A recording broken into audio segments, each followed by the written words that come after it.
وہ گلیاں عاشقانے محمد کو بوسہ دیتی تھی. چاہے اندلس کی سرزمین اٹھا کے دیکھو، چاہے اسپین کی سرزمین اٹھا کے دیکھو، چاہے آسٹریلیا کی سرزمین اٹھا کے دیکھو، چاہے الحمرا کے محل اٹھا کے دیکھو، چاہے قرطبہ کی وادیاں اٹھا کر کے دیکھو، جن گلیوں میں جاؤ گے تو تمہیں نغمے محمدی نظر آئے گا، صوت محمدی نظر آئے گا. یہ صوت محمدی کا اثر تھا کہ جن گلیوں میں یہ عاشق گزرتے تھے وہ گلیاں یاد کرتی تھی. یہاں تک کہ ہند کی سرزمین پر جب محمد ابن قاسم تشریف لائے، آپ کو ایک واقعہ تاریخ کی روشنی میں بتانا چاہتا ہوں. ہندوستان کی سرزمین پر جب محمد ابن قاسم تشریف لائے تو یہاں کے لوگوں کو وہ سیرت کا پاٹ پڑھایا، وہ اخلاق کا پاٹ پڑھایا، وہ کردار کا پاٹ پڑھایا کہ محمد ابن قاسم کی بارگاہ سے گزرنے والے لوگ محمد ابن قاسم کے ایسے دیوانے ہو گئے، ایسے مستانے ہو گئے کہ جب جانے لگے محمد ابن قاسم تو یہاں کی ہندو عوام نے آپ کا بت بنانا شروع کیا، آپ کا مجسمہ بنانا شروع کیا.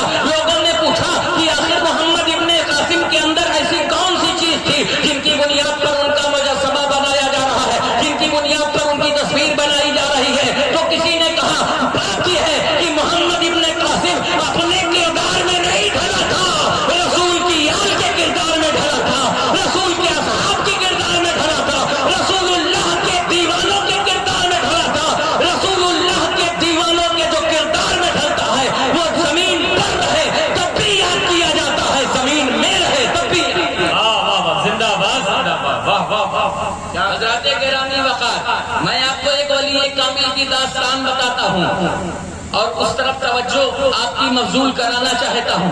یہ ہماری حالت تھی. آج دنیا کے ہر گوشے میں اہل ایمان پریشان ہیں، ہماری حالت دیگر گوں ہے. یہ عرض سے میں ایک پیغام دینا چاہتا ہوں. اے اہل ایمان ذرا غور کرو، حالات ہمارے خلاف ہیں، حالات ہمارے مخالف ہیں. ایسے عالم میں ہمیں تیاری کیسے کرنی چاہیے؟ کیا وجہ ہے کہ اتنا زمانہ گزرنے کے بعد ہمارے پاس کوئی محمد ابن قاسم نظر نہیں آتا، ہمارے پاس کوئی صلاح الدین نظر نہیں آتا، ہمارے پاس کوئی قتیبہ ابن مسلم باہلی نظر نہیں آتا، ہمارے پاس کوئی کا مجاہد اعظم نظر نہیں آتا. بیت المقدس کی وادیاں ہمارا انتظار کرتے کرتے تھک گئی ہیں. نہ جانے وہ سعد سعید کب آئے گی، وہ روز ہمایونی کب آئے گا، کب وقت صلاح الدین گھوڑے پر سوار ہو کر کے اسلام کا علم بلند کرتا ہوا مسجد اقصی پر محمد عربی کا علم نصب کرے گا. آخر وہ زمانہ کب آئے گا، آخر وہ حالات کب آئیں گے، آخر وہ وقت کب بدلے گا. تب ہندوستان کی سرزمین پر ہماری عزت و ناموس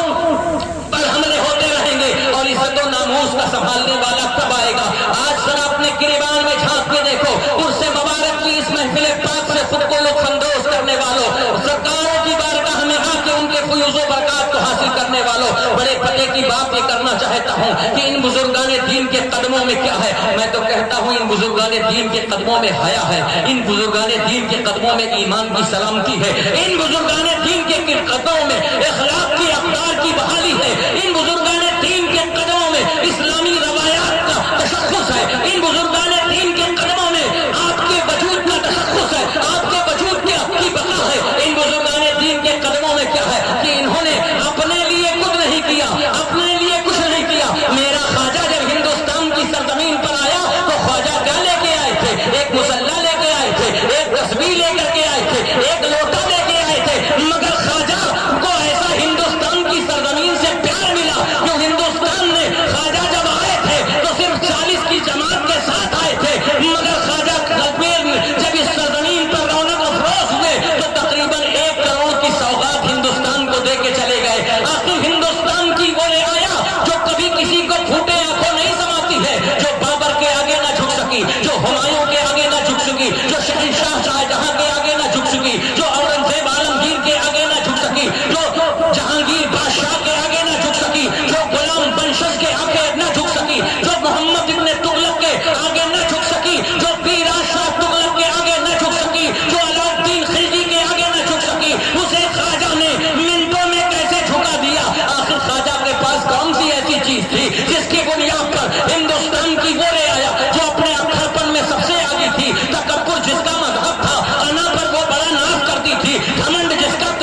90 لاکھ کو خواجہ کے قدموں میں لا کے کھڑا کر دیا. میں جب بادشاہ وقت کو دیکھتا ہوں تو میں کہتا ہوں علاؤالدین تمہارے پاس فوج تھی, علاؤالدین تمہارے پاس فوج تھی, جلال الدین تمہارے پاس فوج تھی, محمد شاہ تغلق تمہارے پاس فوج تھی, ہمایوں تمہارے پاس لشکر تھے, بابر تمہارے پاس قیادت تھی, سب کچھ تھی, مگر خواجہ غریب نواز کے پاس وہ تھی جسے نبی کی سیرت کہتے ہیں, نبی کا کردار کہتے ہیں, نبی کا اخلاق کہتے ہیں, نبی کی عادات کہتے ہیں. ارے خواجہ قرآن کے سانچے میں ایسے کھڑے تھے کہ ایسا محسوس ہوتا تھا کہ قرآن خواجہ پاک کے جسم و ریشے کے ہر حصے میں اتر چلا چکا ہے. چلتے تھے خواجہ مگر ایسا لگ رہا ہے کہ وقت کا قرآن چل رہا ہے. اٹھتے تھے خواجہ ایسا محسوس ہوتا تھا کہ خواجہ نہیں اٹھ رہے ہیں بلکہ اسلام کا کوئی پودا اٹھ رہا ہے. میں یہ کہنا چاہتا ہوں خواجہ غریب نواز جو کیریکٹر لے کے آئے, خواجہ غریب نواز جو سیرت لے کے آئے, خواجہ غریب نواز جو اخلاق لے کے آئے, خواجہ غریب نواز جو بھائی چارہ لے کے آئے, خواجہ غریب نواز جو امن و مانوتا لے کے آئے, خواجہ غریب نواز جو شانتی کا اپدیش لے کے آئے, آج یہ جو اولیاء اپنی قبروں میں آرام کر رہے ہیں یہ خواجہ کی وراثت لے کے آئے ہیں. تبھی تو ہندوستان میں کل بھی ان کا ذکر ہو رہا تھا, آج بھی ان کا ذکر ہو رہا ہے. نعرہ تکبیر, نعرہ رسالت, جشن میلاد النبی. آج میں ایک پیغام بھی آپ کے سامنے دوں گا. حضرت بابا فرید کا ایک واقعہ میں نگاہوں کے سامنے بیان کر دوں تاکہ آپ کا ایمان تازہ ہو جائے. حضرت بابا فرید گنج شکر رضی اللہ تعالیٰ عنہ مولا, کیا شان ہے. اور آپ کی بارگاہ ایسی بارگاہ ہے جہاں سے کوئی خالی جاتا ہی نہیں. اچھا ولیوں کا دامن بھی کتنا وسیع ہے, ولیوں کے کرم کا دامن کتنا وسیع ہے کہ ایک نہیں ہزاروں آتے ہیں, ایک نہیں لاکھوں آتے ہیں. اچھا سب کے مانگنے کا انداز الگ الگ, سب کے لینے کا انداز الگ الگ, سب کے طلب کرنے کا انداز الگ الگ. کوئی کسی مٹی سے آ رہا ہے, کوئی کسی زمین سے آ رہا ہے. سب کی بھاشا الگ, سب کی زبانیں الگ, سب کے انداز الگ, سب کی گفتگو الگ, مگر ایک اللہ کا ولی. میں کہتا ہوں 5 مختلف زبانوں کے لوگ آ جائیں تو ہمارا ذہن ڈسٹرب ہو جائے گا. بولو نا بھیا, 5 مختلف زبانوں کے جانکار اگر آ جائیں تو ہم سوچیں گے انگلش والے سے بات کریں, سریانی والے سے بات کریں, عبرانی والے سے بات کریں, تورانی والے سے بات کریں, ایرانی سے بات کریں. دماغ کام نہیں کرے گا. مگر باہر اجمیر کی دھرتی پر بیٹھ کر پورے ہندوستان کی سرکشا کرنے والا, دلی کی سرزمین پر بیٹھ کر کے پوری مملکت خدا داد کی حفاظت کرنے والا. میں یہ کہنا چاہتا ہوں آخر کیا وجہ ہے کہ ہر طبقے کے لوگ آتے ہیں مگر سب کی باتیں سنتے ہیں اور سب کی باریاں سنتے ہیں, سب کی زبانیں سمجھتے ہیں. آخر یہ سمجھ آئی کہاں سے؟ عشق نے کہا نادان, انہوں نے کسی دنیا کے کالج میں سمجھ نہیں پائی ہے, انہوں نے مدینہ المنورہ کے عشق کالج میں سبق حاصل کیا ہے جہاں زبان کے محتاج نہیں, جہاں لسانیات کے محتاج نہیں, جہاں دل دیکھ کے بلال خوشی کو گلے لگایا جاتا ہے اور زبان کی بنیاد پر ابو جہل اور ابو لہب کو باہر کیا جاتا ہے. کبھی غور کیا تو دل لے کے آؤ اور مانگو گے سچے دل سے تو ملے گا.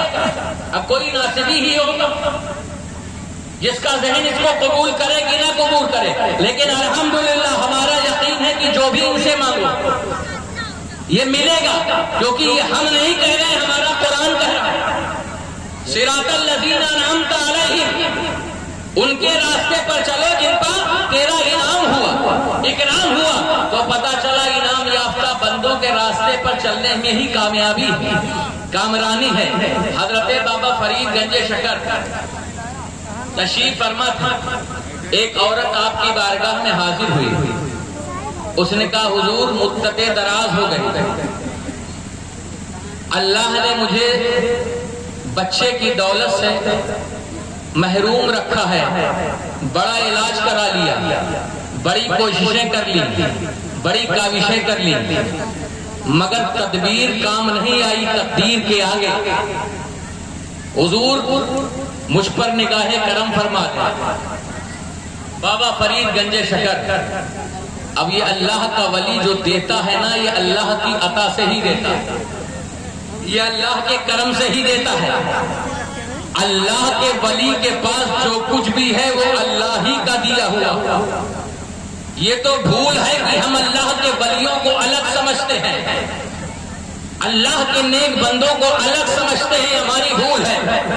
بابا فرید گنج شکر نے جب اس کو دیکھا تو آپ نے فرمایا یہ پان کا ٹکڑا ہے, اسے اٹھا اور گھر جانے کے بعد کھا لینا, اللہ تعالیٰ تمہیں اولاد دے دے گا.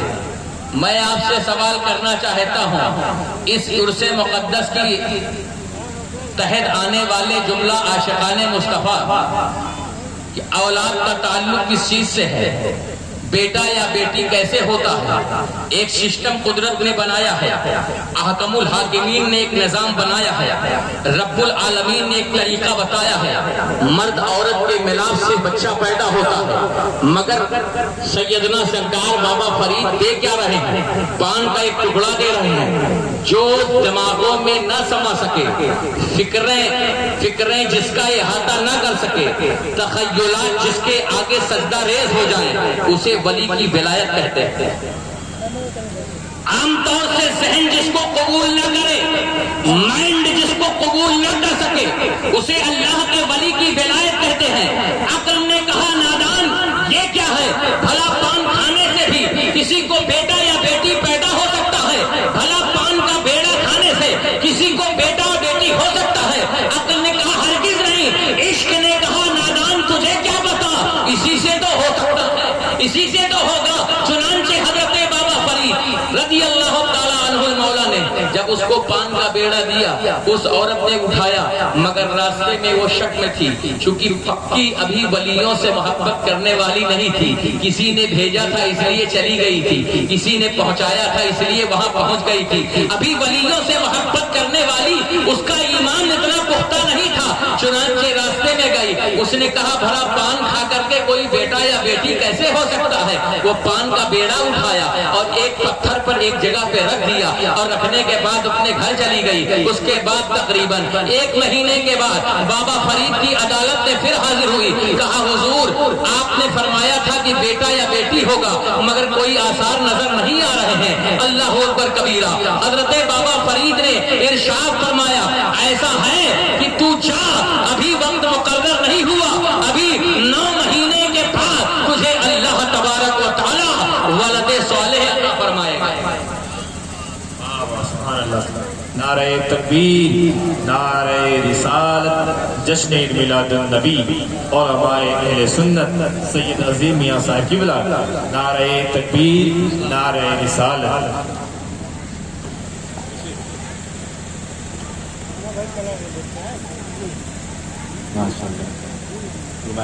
اس وقت سید صاحب قبلہ کی آمد ہو چکی ہے. آپ حضرات تشریف رکھ کے رکھیں, تھوڑی دیر میں گفتگو کروں گا. تو حضرت بابا فرید کے دربار میں وہ عورت جب دوبارہ پہنچی تو بابا فرید نے فرمایا جا, ابھی وقت پورا نہیں ہوا. بابا فرید کے پاس سے جب وہ واپس آئی تو تقریباً 9 مہینے کا عرصہ گزرا, اور 9 مہینے کا عرصہ گزارنے کے بعد وہ پھر بابا فرید کے قدموں میں پہنچتی ہے. کہا حضور آپ نے وعدہ کیا تھا کہ مدت پوری ہونے کے بعد, وقت پورا ہونے کے بعد مجھے اولاد صالح اللہ تبارک و تعالیٰ کے کرم سے آپ عطا فرمائیں گے, مگر وقت پورا ہو چکا. وقت پورا ہونے کے بعد بھی ابھی تک مجھے اولاد نہیں ہوئی. بابا فرید نے ارشاد فرمایا یہ بتا کہ جو میں نے تجھے پان دیا تھا اسے کھایا تھا کہ نہیں کھایا تھا, جو پان تجھے دیا تھا اسے تو نے تناول کیا تھا کہ نہیں کیا تھا. اس عورت نے کہا کہ بابا فرید کو کیا پتا ہوگا. اس نے کہا حضور کھایا تھا. آپ نے ارشاد فرمایا تو جھوٹ بولتی ہے, تو نے کھایا نہیں تھا.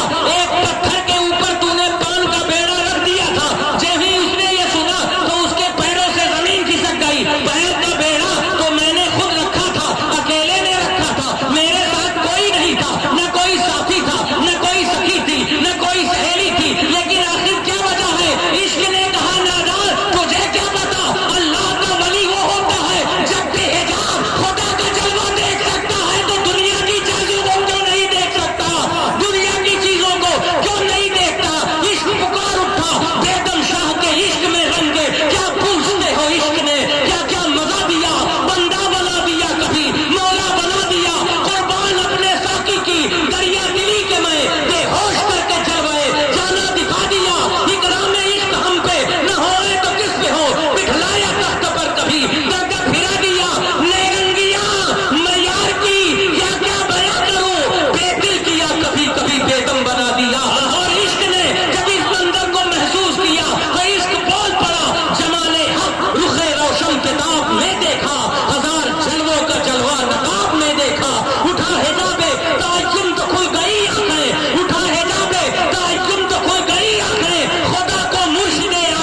کی طرف اور لگا دوں، یہ بابا فرید کا ایک کرامت ہے.